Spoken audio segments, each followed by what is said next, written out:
Você provavelmente abriu o aplicativo da Copa para descobrir quem será o próximo adversário do Brasil. Escócia, Japão, Holanda. Mas dentro da seleção, Carlo Ancelotti parece preocupado com algo muito diferente. 8 jogadores foram poupados do último treino. Rafinha iniciou recuperação de lesão e Neymar voltou a trabalhar sem restrições. Parece coincidência. Não é. Existe um motivo pelo qual a comissão técnica está obcecada em terminar a fase de grupos na liderança. E ele pode decidir o destino do Hexa antes mesmo do mata-mata começar.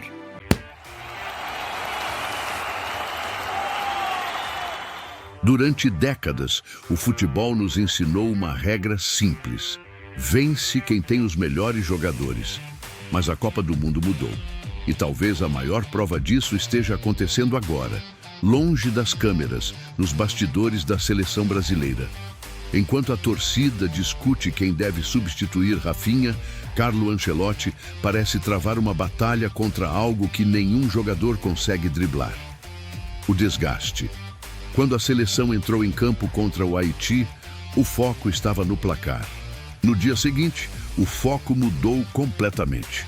8 jogadores foram poupados da atividade em campo. Casemiro, Marquinhos, Gabriel Magalhães, Douglas Santos e outros titulares fizeram apenas trabalhos de recuperação. A primeira reação de muita gente foi pensar que algo estava errado. Mas e se esse for justamente o sinal de que a comissão técnica está fazendo tudo certo? Existe um detalhe que quase ninguém percebeu. A prioridade do Brasil nesta fase de grupos não é evitar um adversário mais forte, é evitar uma viagem mais longa. Parece exagero, só que não é. Esta é a maior Copa da história. Pela primeira vez, o torneio acontece em 3 países diferentes, com distâncias enormes entre as sedes. Entre a costa leste dos Estados Unidos e algumas cidades do México, a diferença de fuso e deslocamento pode mudar completamente a rotina de um atleta. Dormir mais tarde, acordar mais cedo, recuperar menos. Parece pouco para quem assiste de casa, mas para um jogador que precisa tomar decisões em segundos, pode fazer toda a diferença. Pesquisas da Universidade de Stanford mostram que alterações no sono afetam tempo de reação, recuperação muscular e risco de lesões. E existe uma pergunta incômoda: quantas Copas já foram decididas por detalhes que ninguém viu? Talvez mais do que imaginamos. Em 2014, a Alemanha investiu pesado em ciência do esporte e recuperação física. Em 2022, a Argentina montou uma estrutura focada em controle de carga, sono e monitoramento individual.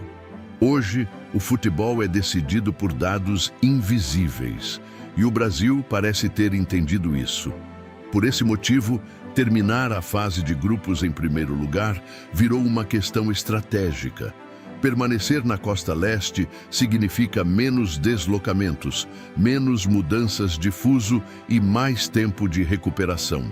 Não se trata apenas de escolher o caminho mais fácil. Trata-se de preservar o elenco. Porque existe outro problema. Boa parte dos jogadores brasileiros chegou à Copa no limite físico. Vinícius Júnior acabou de encerrar mais uma temporada intensa na Europa. Casemiro acumulou dezenas de partidas. Marquinhos, Bruno Guimarães e Gabriel Magalhães também vêm de calendários cada vez mais apertados.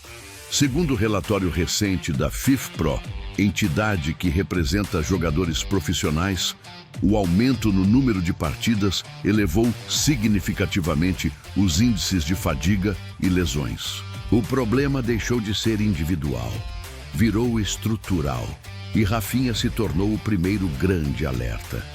A lesão do atacante não representa apenas uma mudança na escalação. Ela escancara um risco que acompanha todas as grandes seleções. O risco de perder peças decisivas no momento mais importante da competição. Foi justamente nesse cenário que Neymar voltou. Durante semanas, a dúvida era médica. Agora, ela é estratégica. Pela primeira vez desde o início da Copa, Neymar treinou sem restrições. Isso significa que ele está pronto para jogar. Mas será que ele deveria jogar agora? Essa pergunta divide torcedores, jornalistas e, possivelmente, a própria comissão técnica. Porque a volta de Neymar resolve um problema e cria outro.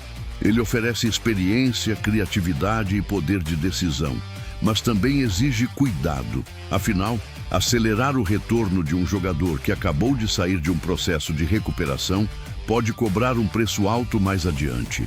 Ancelotti conhece esse cenário melhor do que ninguém.